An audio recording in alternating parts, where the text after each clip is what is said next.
On va commencer cette conférence par les différents aspects de la consolidation de la pierre ornementale à travers la carbonatogénèse bactérienne pour le patrimoine de la pierre ornementale. C'est le résultat et le fruit de la collaboration de différents groupes d'investigation de l'Université de Grenade. Entre ceux-ci, le département de microbiologie et le département de minéralogie.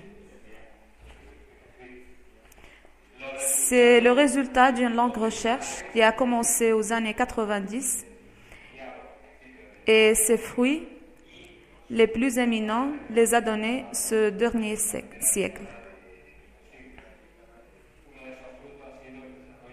L'un de ces résultats était le développement, l'application et la publication d'un brevet, un brevet que la société Cabello est intéressée à son exploitation aussi pour commercialiser le produit et l'appliquer dans ses cas pratiques. Comme introduction, il est toujours convenable de détecter les anomalies qui affectent les différents éléments du patrimoine construit. Une fois détecté le problème, essayez de voir quelles sont les possibilités d'intervention, de conservation ou de restauration de ce patrimoine. Un des aspects clés pour comprendre la dégradation du matériel ornemental, c'est le processus d'interaction d'un matériel ornemental extrait d'une carrière et situé dans un autre environnement. Par exemple, au centre-ville où il va être soumis aux différents phénomènes tels que la contamination. La contamination atmosphérique représente un grand problème de santé, un danger pour nous, mais aussi pour le patrimoine construit. On peut se demander si réellement existe une relation entre la contamination atmosphérique et la dégradation du patrimoine. Je crois que la réponse est reflétée graphiquement dans ces deux images. Cette image correspond à une sculpture d'une église du bassin de Ruhr, située dans la zone la plus industrialisée de l'Allemagne. Dans cette zone, l'aspect qui représentait l'église ou cette sculpture en 1908, au principe du XXe siècle, 200 années depuis sa construction, en 1702. Ici, sur l'image, on voit l'aspect déplorable qui représentait en 1969. Donc, on peut constater que la sculpture avait conservé son bon état durant les 200 premières années. Par contre, il était complètement dégradé dans les derniers 60 ans. Pourquoi ce changement? La raison, c'est qu'à partir de la moitié du XIXe siècle et avec la révolution industrielle dans tout le monde occidental, au centre d'Europe et aux îles britanniques, une importante quantité de contaminants était libérée dans l'atmosphère. Fondamentalement, des produits de la combustion de combustibles fossiles, le carbone au début et les dérivés du pétrole par la suite. Ce type de polluant affecte les matériaux ornementaux, il dégrade son apparence en faisant perdre tous ses détails, c'est le cas de cette sculpture, provoque la formation des croûtes noires et ce phénomène ne se délimite pas seulement dans les zones les plus industrialisées, c'est le cas de Grenade qui ne brille pas par son industrie très développée, cependant a des problèmes relatifs à la contamination.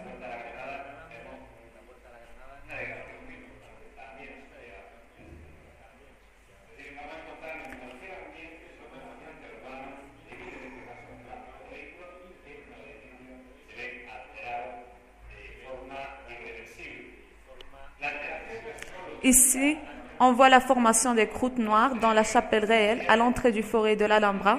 Sur la porte de Grenade, on voit une dégradation très importante associée à ce type de phénomène.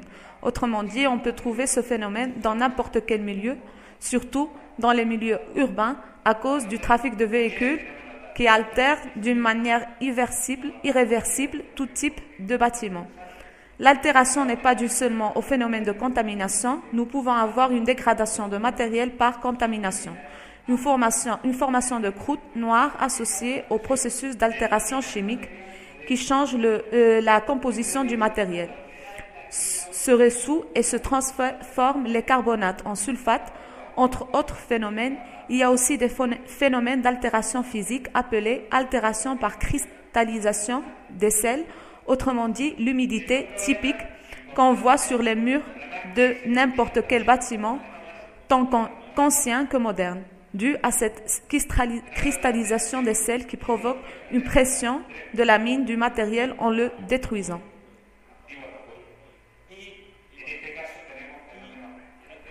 On pense toujours que l'humidité provoque la détérioration des murs. L'humidité est une vapeur d'eau, un gaz incapable de pressionner contre le mur ou contre la peinture.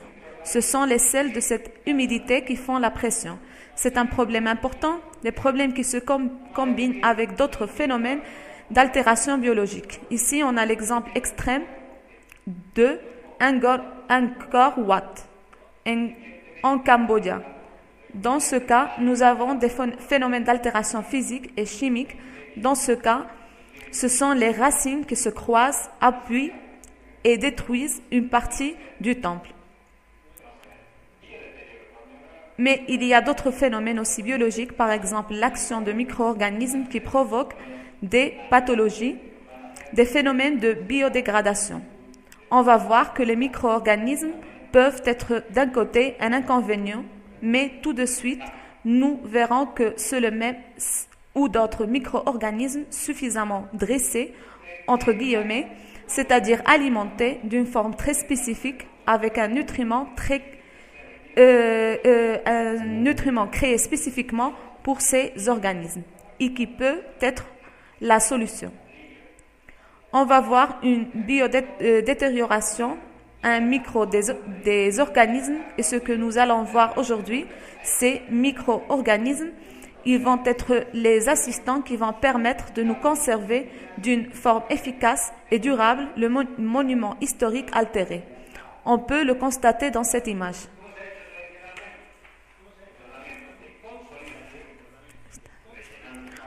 On peut observer ces problèmes partout, dans des bâtiments de pierre, mais non seulement de pierre, aussi de plâtière, des bâtiments de briques ou des matériels céramiques, pratiquement dans tout type de construction.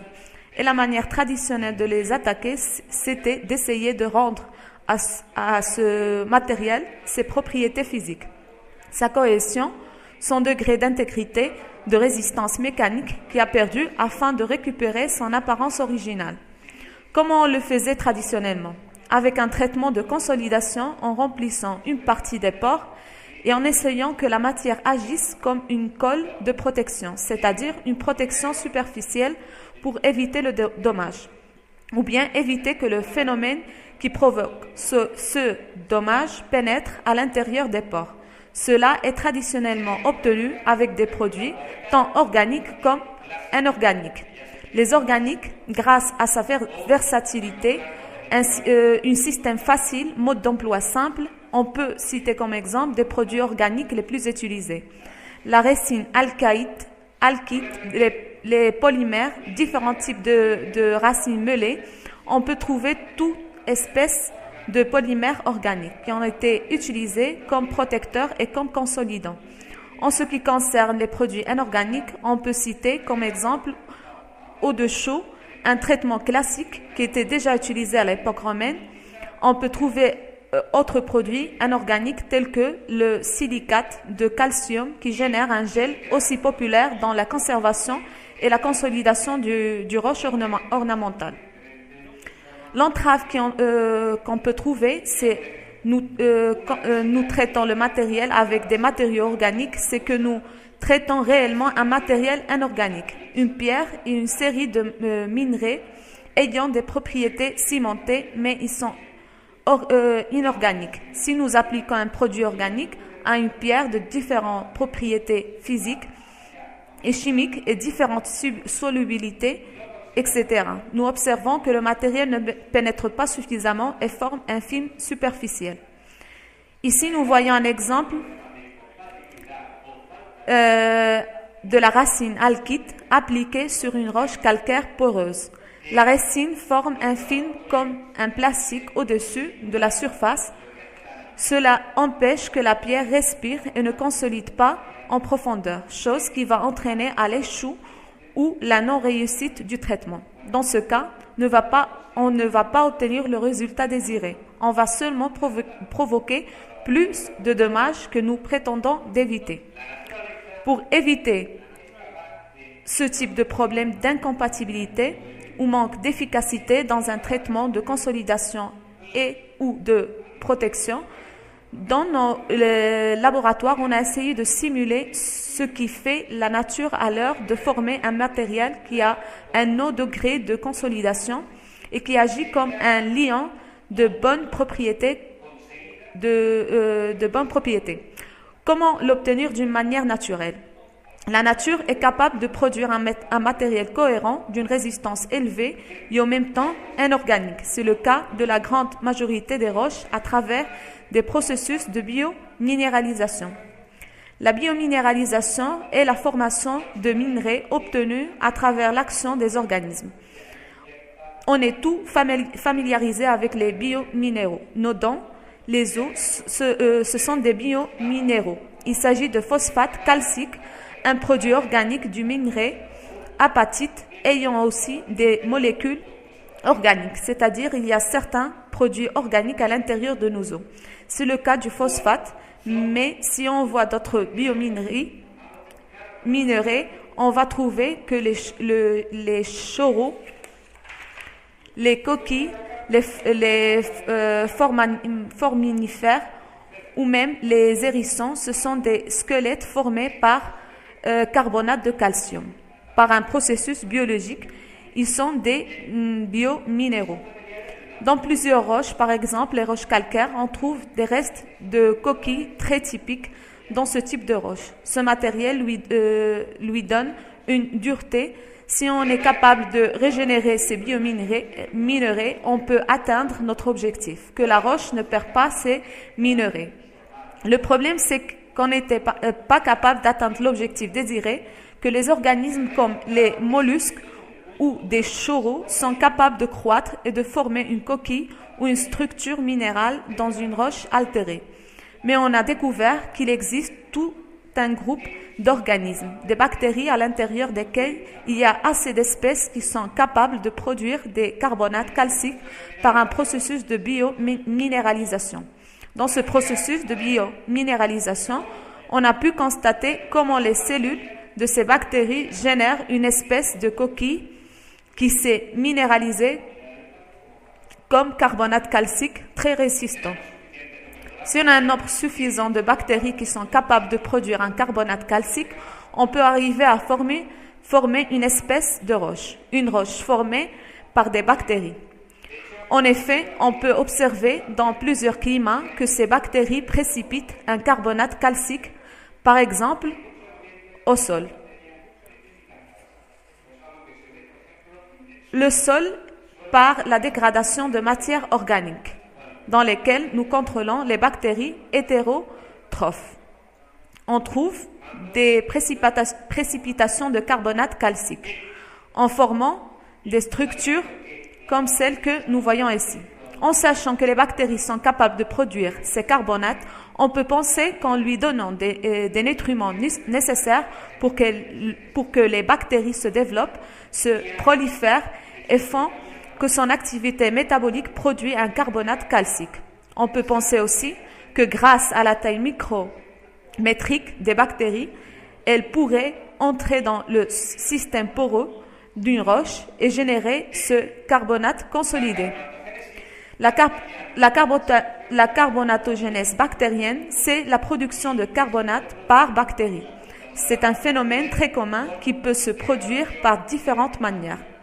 La plus connue, par la dégradation d'acides aminés, qui génère de l'ammoniac. L'ammoniac augmente le pH du milieu et en présence de CO2 peut aussi générer la bactérie ou l'absorber, ce qui mène à la production du carbonate. Qu'une fois combiné avec le calcium qu'on peut administrer à ces bactéries, génère un carbonate calcique, un nouveau matériel liant qui peut consolider une roche altérée.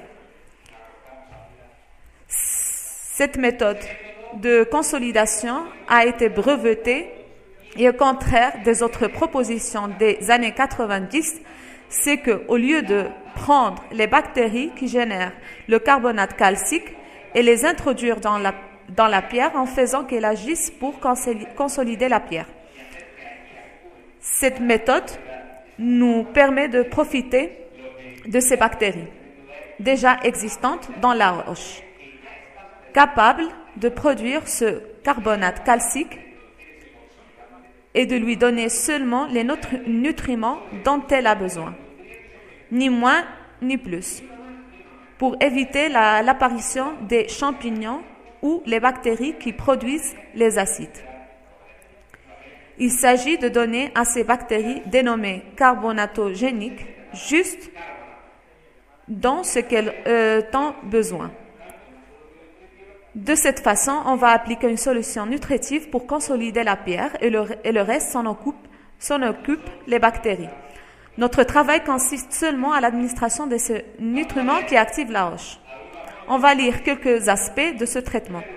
Premièrement, il faut déterminer si les roches ornementales altérées ont ou pas des micro-organismes qui sont capables de produire un carbonate calcique, car on ne va pas administrer les bactéries à ces roches.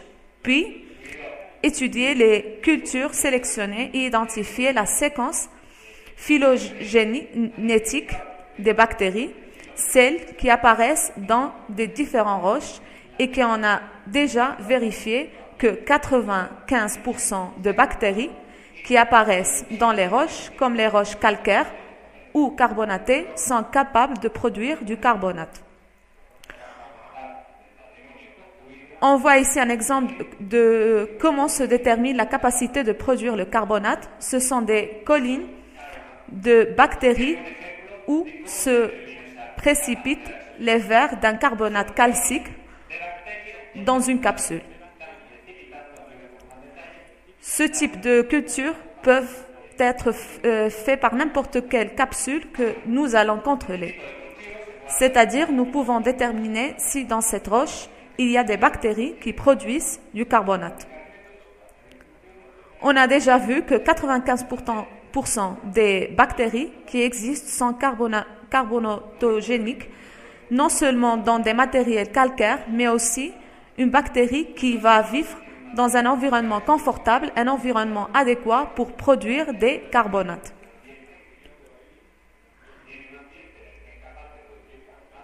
Dans le cas de roches carbonatées, il est démontré que la grande majorité sont carbonatées. Mais il y a autres matériels où ces bactéries ne devraient pas apparaître, par exemple dans les gypses. On va voir l'exemple de traitement des plâtrières avec la méthode de traitement par bactéries.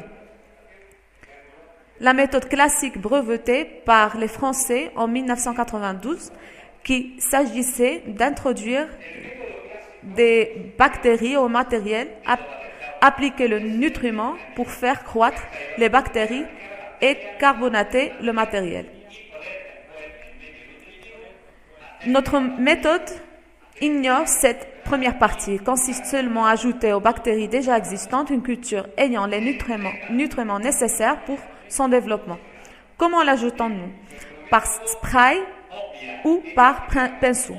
Ça dépend des caractéristiques. Dans ce cas, il était appliqué par un spray dans les essais et juste après, il s'est commencé à appliquer dans des édifices, des bâtiments en donnant des résultats parfaits. Donc, on a constaté que ce type de traitement réalisé dans les laboratoires a donné des résultats sur place.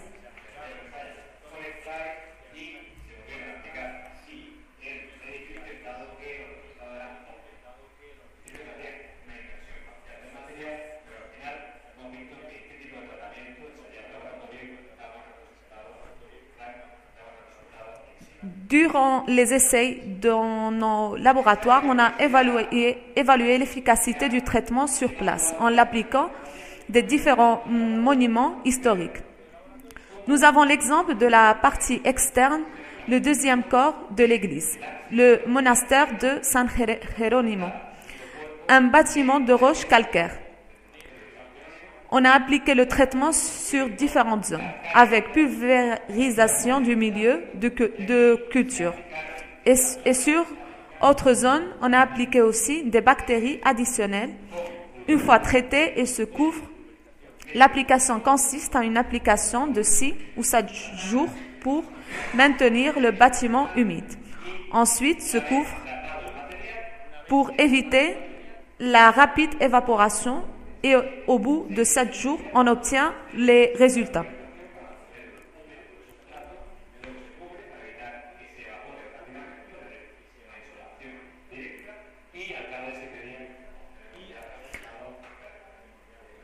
Comment évaluons-nous la consolidation effectuée par ces bactéries? Ici, on voit le cas d'un calcarénite avant et après le traitement. Dans ce cas, la consolidation a été évaluée en utilisant la technique de microscopie électronique de baril. Cette technique permet de voir en détail de la microtexture, les pores et les cristaux d'un carbonate calcique avant le traitement du matériel sablé. Après le traitement, on voit une matière que la pierre recouvre et laisse les pores ouverts. On voit des restes des cellules de ces bactéries et tout le reste est un carbonate calcique, un nouveau matériel qui consolide de nouveau le matériel comme on peut voir dans les essais avec des autocollants. Un système très simple et assez reproductible consiste à appliquer un autocollant à un matériel avant de le traiter. On peut le coller avec une surface connue et en retirant ce dernier, on constate qu'une quantité de matériel est collée sur l'autocollant. Si on le fait dans plusieurs endroits, on va voir une représentation statistique de la quantité de matériel perdu. Après le traitement, on remet l'autocollant et on peut voir le matériel perdu. C'est le cas d'un restaurateur quand il voit un matériel, il le gratte un peu avec les doigts.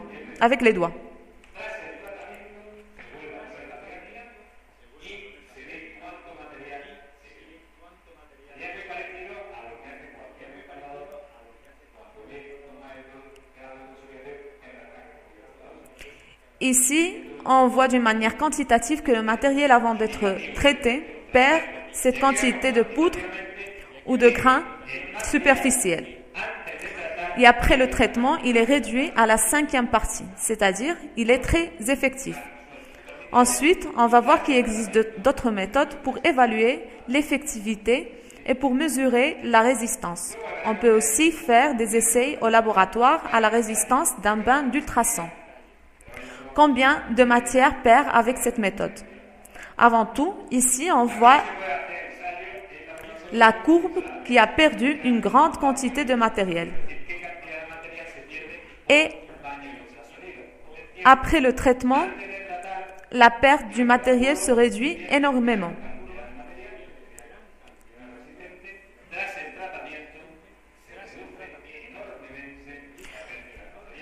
Un autre élément important à considérer, ce sont les variations dans la composition du milieu.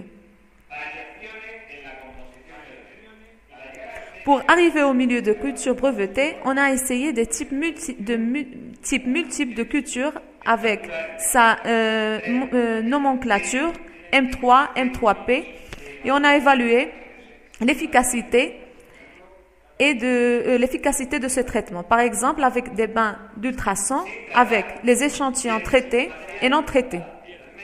Les non traités perdent beaucoup de matériel et les traités trop moins. Jusqu'à arriver à ce milieu de culture qui permet un plus grand degré de cohésion. Dans ce cas, d'autres cultures qui donnent souvent un meilleur résultat, c'est le M3P. Un autre aspect très important et la porosité du matériel avant et après d'être traité. Quand on introduit les nutriments, on remplit par conséquence quelques pores. Ce qu'on ne doit pas faire, c'est couvrir ou bouchonner ces pores. À travers la porosimétrie, on a déterminé qu'après le traitement, une roche poreuse de 43% de porosité perd 1% de sa porosité. La taille de pore, on voit la distribution de la taille des pores, la courbe verte et rouge se supermettent, c'est-à-dire il n'y a pas de changement significatif, ce qui nous fait constater que les nutriments consolident la roche sans bouchonner les pores. Pour optimiser le traitement, on a fait des contrôles géochimiques afin d'observer l'évolution de la culture. Une fois que la solution nutritive est appliquée, le pH évolue. Les bactéries augmentent son pH après avoir développé son métabolisme.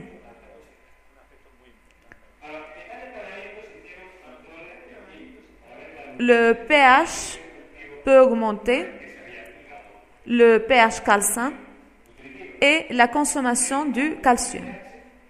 Retiré du milieu car il se précipite comme carbonate calcique.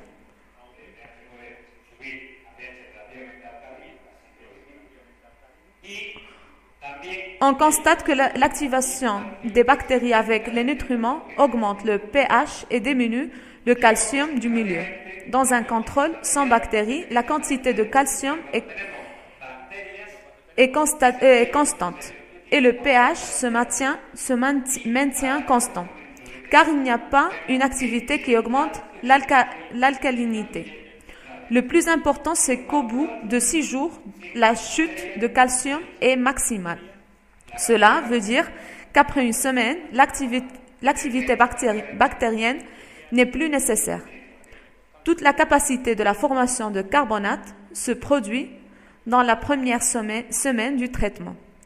Un indice positif puisque ce traitement ne peut pas s'étendre dans le temps, sachant qu'il y a un délai d'application qu'on doit respecter.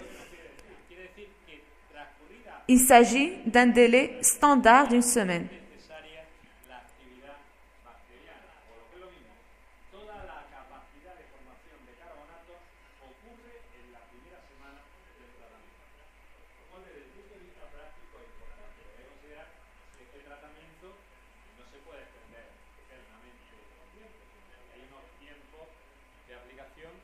On est en train de voir l'exemple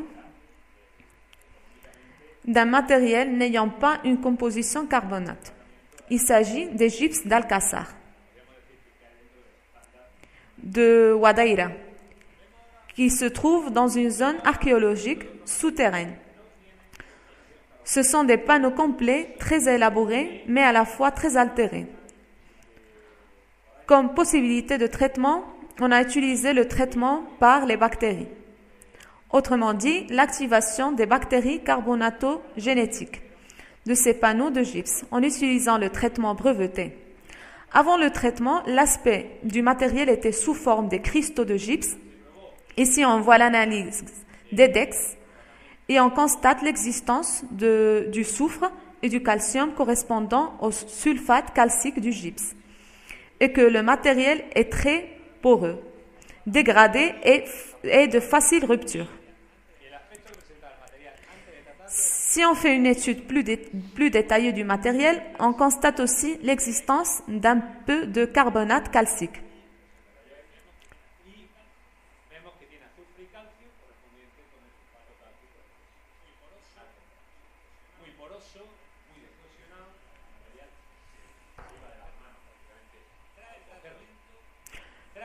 Le traitement traditionnel des gypses ne consistait pas seulement de mettre seulement le gypse, mais aussi un mélange de gypse et chaux pour donner au matériel plus de force, car il est très commun de trouver un peu de carbonate calcique.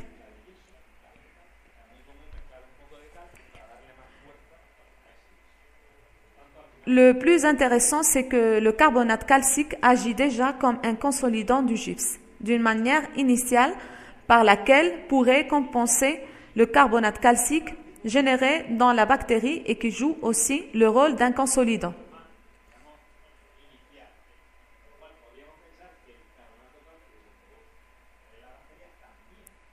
On voit le matériel traité, la surface du matériel traité, tout ce qu'on voit d'une forme plus ou moins arrondie.